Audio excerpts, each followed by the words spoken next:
All right, I am going to be on a very long drive, so I figured I might as well do a little talking about the events of today. Stream of consciousness, it's going to be kind of difficult. And yeah, there's going to be some coughing. So those of you that have a problem with me coughing, and people have been making remarks, you can suck it. So anyway, the Bernie Sanders campaign for 2020 is underway, and it's time to really unpack what that means for those of us that have been observing the electoral shenanigans of the Democrats over the past few years. And I was stunned, but maybe I shouldn't have been. I shouldn't have been surprised, but I was, when within 3 hours, apparently, Bernie Sanders' small donor network raised an amazing $1 million. $1 million, as Dr. Evil would say. That's a great accomplishment. And, I think it's really nice people stay together, and, they get into this mindset where they're all united for a cause, but this cause is nonsense. The Bernie cause is ridiculously flawed, and it has nothing to do with it does have to do with the policies. I'm not going to lie. I despise Bernie Sanders on a personal level. I despise him on a policy level. He's just he's a joke to me. His beliefs are a joke. He is a joke.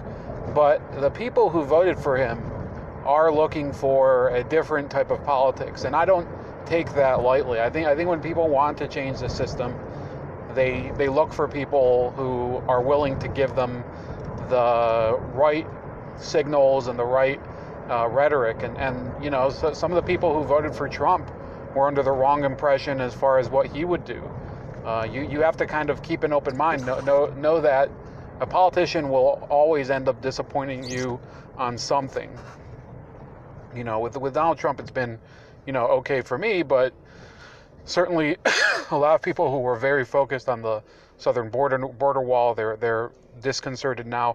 What about Bernie Sanders, though? What about all of the problems that he left unsettled from 2016? This is a man who endorsed the most corrupt candidate in the history of politics. After she basically cut his tendons during the campaign at every step of the way, she manipulated the structure of the Democratic Party so that the integrity of the primary process forever will be tainted. We don't know what's going to be going forward. Tom Perez of the DNC, chairman of the DNC, has claimed that this time, I think he said there's going to be 12 debates, and it's going to be much more clean, and the superdelegates have been reduced and whatever. It does not matter because in the end, it's all about who controls the process, who counts. I think there's a saying. I don't remember who said it. It might have been Stalin, and I'm paraphrasing, but somebody said that it doesn't really matter who casts the votes, it matters who counts them. And when you have what happened in Broward County, both in 2016 and in 2018, then there's no reason that you should ever trust the Democratic Party and its electoral structure. Okay, the Republican Party also has some issues. Okay, I'm not going to go and tell you which party to vote for, and if you want to vote Democrat, that's really your prerogative. But if you're a Bernie Sanders voter and you're saying, well, I want to change the Democratic Party from within, I've done a lot of research. I've talked to a lot of people who were Bernie Sanders supporters in 2016, gave a lot of their time, gave a lot of their money in many cases, and we're going to hear more about that. I'm still going to do the project that I've been doing since April 2018 concerning John Mattis, and probably broaden it, because I expect the same thing to happen. We're going to see essentially this candidate. First of all, I'll tell you what's going to happen with Bernie Sanders, and it already started before he announced his candidacy. he's already gotten hooked by their machine. They've gotten him to commit to basically this Russia propaganda narrative, that Russia influenced the election. The same narrative that, by the way, smeared a lot of the supporters of his own candidacy. He's totally, at least in terms of what he said, he's bought into it. This is a person who knows that it's false. He knows that it's the same tactics that when he was an activist back in the 70s on the far left, he would call it McCarthyism. He would call it right-wing propaganda.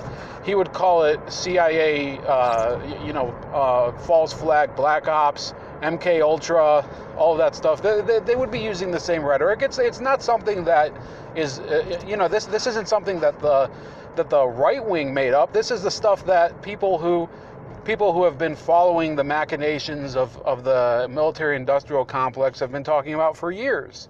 Okay, so Bernie Sanders knows well and good that the rhetoric that he's been talking about with respect to Russia actually contradicts the first 40 or so years of his entire political career. He was a dove during the Cold War. He actually went to Moscow during the height of the Reagan era.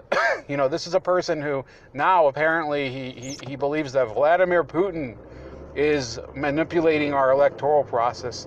You don't have to be of any political persuasion to realize that he's changed his tune without any evidence being furnished.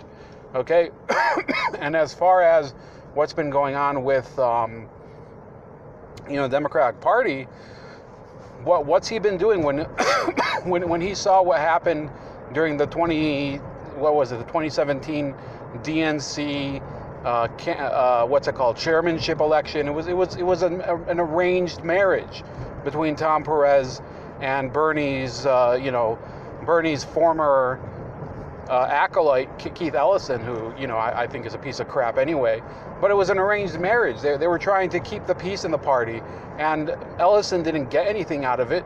The Democratic Party hasn't changed in terms of its internal clean government structure. It's the same one. And people who want to point to the fact that yes, there are more radical left people within the party, such as Rashida Tlaib and Alexandria Ocasio-Cortez and Ilhan Omar. Well, those people were part of the party long before this. They were part of the same corrupt party. They're the same type of people. They just talk about a different set of issues. They're from the pro-Muslim side of the corrupt duopoly. They're not from the AIPAC side. They're not from the Israel side that a lot of the people on the left do complain about. So the people are exchanging one type of problematic politics for another one. It's the same issue. I'm somebody who says I think everybody should have a voice. I think Muslim Americans should have the right to cast a vote. Some of them I don't think really appreciate it, and I think the same thing about Jewish Americans. I'm a Jewish American, and I think that everybody's right to the integrity of their vote. Everybody's right to the integrity of their vote should be, it should be as transparent as possible. Okay, it should be as transparent as possible. That way we wouldn't have all of these people arguing over, well, the system is geared to help this group or the other group. Or if we have this big money in politics that apparently everybody is in love with, the right-wingers attack the George Soros machine. They attack the Tom Steyers. They attack Michael Bloomberg. They attack, there's a lot of mega donors in the Democratic Party. And then who do the left-wingers attack? They attack the Kochs. They attack, you see, Sheldon Adelson. They attack, a lot of these big-time donors. Now, I think as the legal structure is right now, you can't complain about any of these people. You can kind of raise a few hackles over them. You can say, well, this is the wrong way to influence votes, but legally, yeah, they're absolutely entitled to it. So the one thing that Bernie has advocated for, that I think people across the spectrum probably would agree on, is that there's too much influence from big-time donors on politics, whether it's through regular political action committees, PACs, whether it's through indirect money, super PACs. They all agree that there's really a problem with that. And that's something that Bernie Sanders was really against, but he's not going to do anything about it because Bernie is a bitch. He is. Bernie is probably one of the weakest people when it comes to actually standing up for what he needs to, what he wants to change within the political structure. Okay, the Democratic Party has used him over the past couple of years much more than he's been able to use them. What has Chuck Schumer given to Bernie Sanders in terms of policies that he wants to support? In fact, he can't really do anything. The fact is that this Big Tent type of politics with the Democrats doesn't make sense. If you're a progressive, which I'm not, and I never pretend to be, if you're a progressive, why would you care to be in a party where you also have people like Dick Durbin in it, and people like everybody mentions Joe Manchin, who, there's plenty of things to complain about with him. And then, of course, you have people in the House, such as Eliot Engel, for example. Those are people whose values don't really represent a progressive. Okay, now those people have a right to be in Congress if they've been elected, but the fact that so many people of such completely contradictory values are within one party is a reason that the two-party system has to be broken up. It's the same thing on the right. I don't like to vote for Republicans. But sometimes I don't even have a choice usually. Last time I did vote for a few libertarians, but I don't want to have to vote for people like Mike DeWine. He doesn't really have anything to offer for a voter like me, except for the fact that he's strong on gun rights and he's a very anti-abortion candidate. But those are social issues. I think that those of us that are kind of disaffected with both parties realize that the social issues and their the social issues and the wedge issues and the culture wars, those are things that have been used by the Democrats and the Republicans in order to prevent dialogue between voters of one camp and another. They've divided us into camps. This is something I've talked about with a lot of people who consider themselves progressives or consider themselves liberals or or centrists or whatever. It's something we can all relate to. And, the fact is that we should be able to go issue by issue and see where we can cooperate with people on it. I've talked to Jamal Thomas before. I'm anti-interventionist. He's anti-interventionist. I'm against corporate welfare. He's against corporate welfare. There's things where people who are otherwise very at odds can see points of cooperation. And then there's other things where absolutely not. No way in hell. But when you have people like Bernie Sanders embracing the Democratic Party, that's bad for the political system. It might be actually good in a certain way for the Democratic Party because it keeps people interested. It keeps the race kind of, I think it says something about the ability of the race to include more people. You have a good variety of people on the Democratic side at the moment. You have, for example, Julian Castro. You have, who's that other guy? Peter Buttigieg, the guy from Indiana, the weirdo. You have all these people. So yeah, it's not as if it's bad that there's more candidates, but as far as the system as a whole being in good health, it's not, because we do know that Bernie Sanders, in order to appease the Democratic machine, he is going to have to compromise, basically sell out a lot of his values. Let's say he wins some of these primaries, but he doesn't get a majority, which could really happen. Think about how many delegates there are. Then think about the fact that the Democratic Party works roughly according to a proportional vote system. So Bernie Sanders, let's say in the first few races, let's say he wins the Iowa primary, but he wins it with only 22% and the rest of it is divided and somebody else comes in with 20%. So immediately you have the person with the plurality, yes, technically they would be the front runner at that point. But you keep going down the line, the later the race goes, the more the leaderboard doesn't really matter. What really starts to matter at that point is what the DNC has always been about, what it used to be about back in the days of, just open and unabashed political haggling, which people have talked about being what it really is now, where people are going to start forming alliances and dedicating their delegates to each other. So you could have people like Kamala Harris, you could have people like, for example, Elizabeth Warren, forming alliances and basically defeating each other. So Bernie Sanders, who would be his natural allies in such a situation where nobody gets a clear majority as far as delegates, it would probably be Elizabeth Warren and Tulsi Gabbard. But there's no guarantee that either of those will have like a sufficient delegate total to help him at all. Okay, in fact, that was the strategy in 2016 for the Republicans who wanted to defeat Donald Trump. They were hoping there would be, a path such that nobody got a majority of delegates, and then they could throw the race to somebody who would be the RNC's pick, the compromise choice. They would probably have picked Marco Rubio at that point, in my opinion.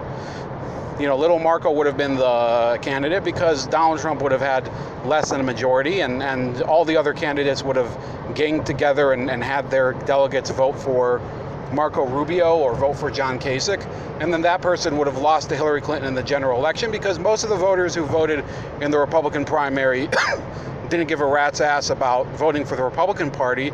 They wanted to vote for somebody who represented a different vision, okay?